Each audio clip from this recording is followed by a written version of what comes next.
Not getting a police clearance certificate from Malta causing a hindrance in your global ambitions? Then, with RealScan Biometrics, trusted and expert services are here to guide you through the process. Our experts are available round the clock and they take care of all the processes on your behalf. Now let me take you through the process that you need to follow. Step 1.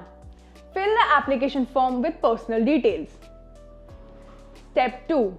Submit the following documents: a completed application form, full set of fingerprint impressions with official stamps of certifying authority, 3 recent passport size photographs with white background, a detailed covering letter stating the period of stay in Malta as well as the need of the certificate, copies of the first 3 data pages of passport as well as the pages containing the Malta visa entry and departure stamps. Attach the copy of your new passport if applicable.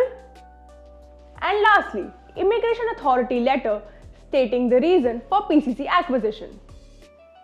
Step 3. Pay the processing fee. We accept payments in UPI, cash payments or account transfer. Step 4. Wait for your certificate to be processed by the issued authority. Now sit back and relax and wait for our team to contact you. Still have doubts? Then listen to what our satisfied customers have to say about their experience at RealScan Biometrics.